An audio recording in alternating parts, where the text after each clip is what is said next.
Hello, welcome to a bit of an unusual retro core today.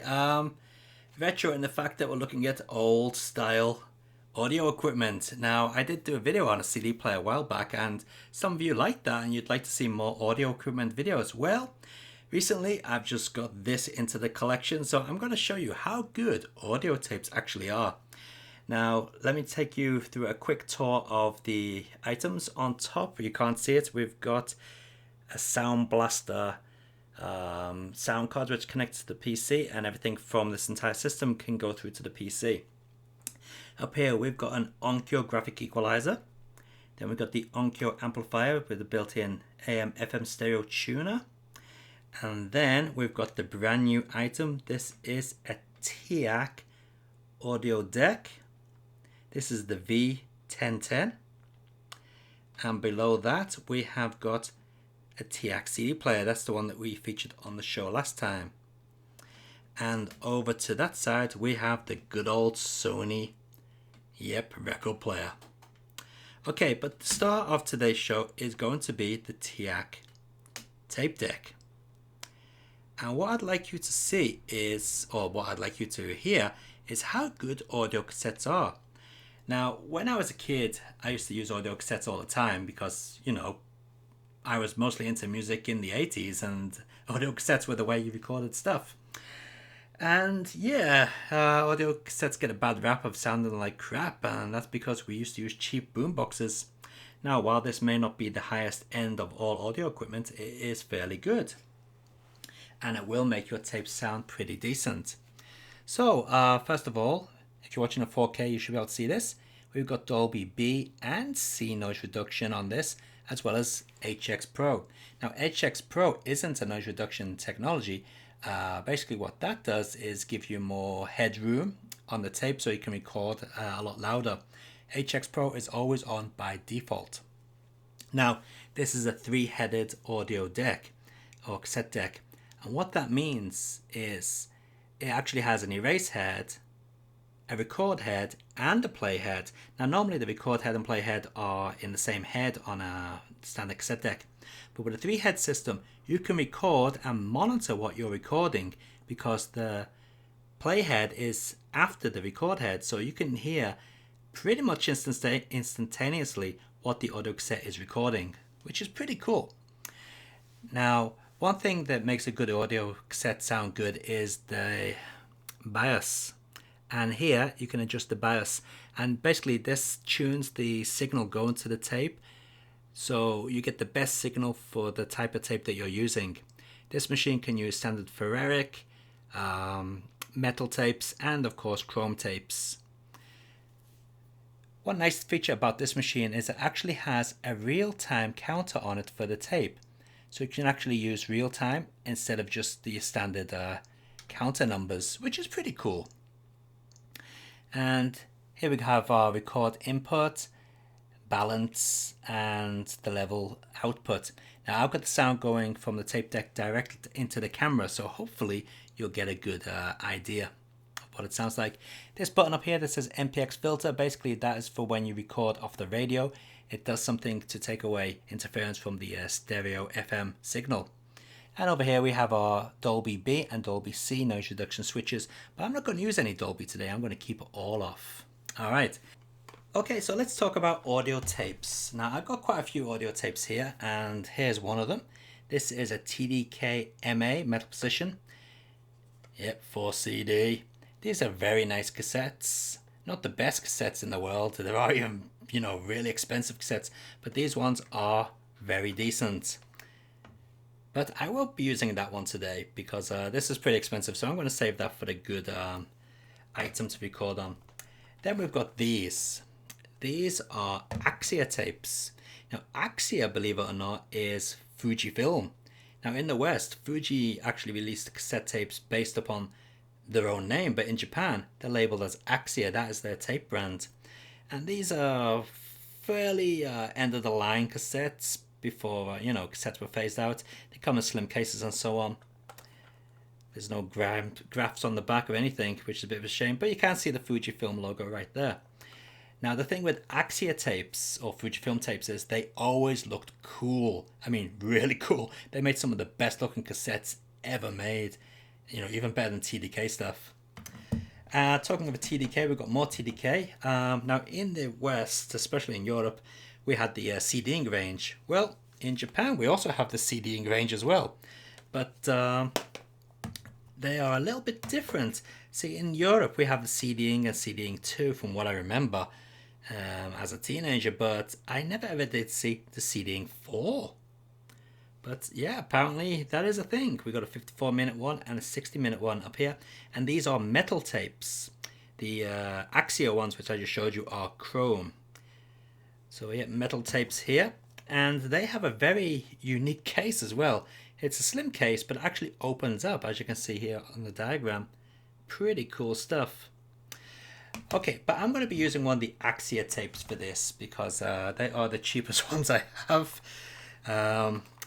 Here's one of those Axia tapes opened up, and as you can see, beautiful looking tape.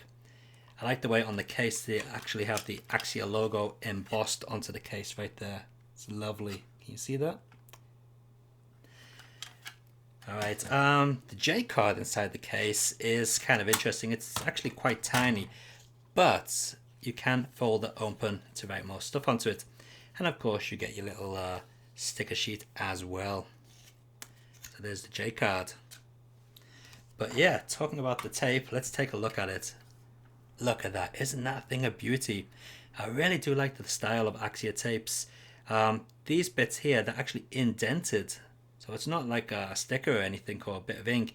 It's actually indented into the plastic, and it looks really, really cool. Alright, so I've already set up this machine to record onto this tape. Now keep in mind that these are not the best tapes in the world, but they are fairly decent. So let's pop it into the machine and see how well it records audio. Now, since we're putting this video up on YouTube, we can't record any copyrighted music. So we're going to record some game music. Yep, then and at least for the Mega CD. So here we go. Let's put this into the CD player.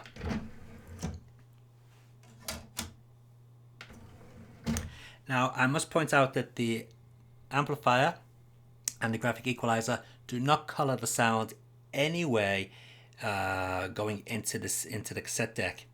The signal going into the cassette deck is completely raw. Well, is raw the right word? But anyway, it's not colored by anything. There's no equalization or anything going into it. It's direct audio, as it's meant to be, as the audiophiles say. Anyway, let's get the CD up and running. So we're going to start off with the source over here, so you can see there. So when you see this, that means you're listening to the CD. And when you listen to, well, when it comes up as tape, I should say, that means you are listening to the cassette. And we are going to keep Dolby switched off. So Dolby C there, Dolby B there. Actually, tell you what we'll do as a little experiment. I'll put Dolby on at the beginning so you can hear the difference in noise reduction. You'll hear the hiss get taken away. Okay, so let's put it onto tape and hit the record button. Okay, so it is on pause. Let's take the pause off. Oh, that was good, wasn't it? Let's give that another try. Alright, so right now you can hear the hiss from the tape. That's because there's no Dolby switched on. Let's switch on the Dolby B. Yeah, that's a little bit better, isn't it? But there's still some hiss in there. So let's switch on Dolby C.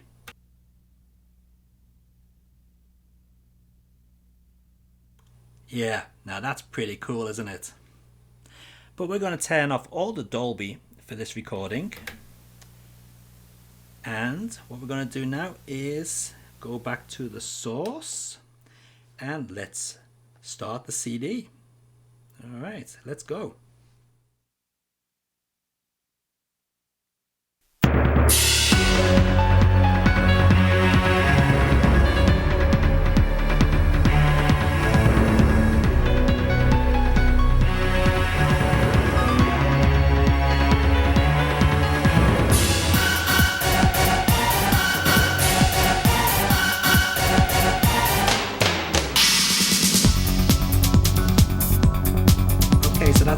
CD playing. Now we're going to monitor the tape. The sound that you're going to hear when this switches to tape is directly from the tape. Ready? Here we go.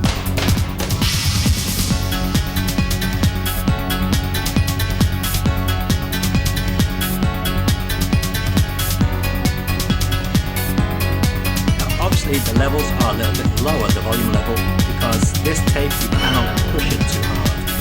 If you turn the record level up, you're going to end up distorting the audio. That's where we want the metal tape to come in. Push them harder. Okay, back to the source.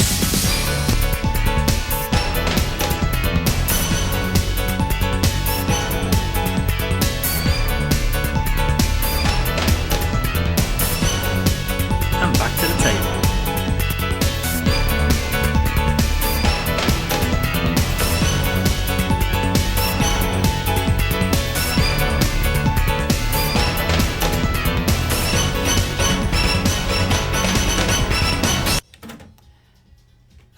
Pretty good, eh? Not so bad. Now, obviously the CD is a little better, but considering this is a fairly standard chrome tape, it is a pure chrome. You can smell it. It smells like Crayola cranes a little bit. So I'm pretty sure it's a pure chrome and not a ferric cobalt doped. A ferric cobalt doped. Can't even speak English anymore. Anyway, I'm pretty sure it's not one of those tapes. I'm pretty sure it is a pure chrome. Actually, let's take a look at it. See what color the cassette is. The tape.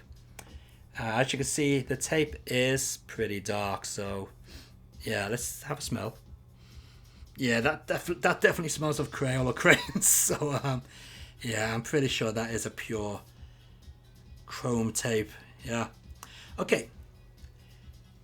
So I'll tell you what we'll do. I'm going to record something onto this tape and then play it back to you. Hope you enjoy it. Let's play a track from the Mega CD game Night Striker.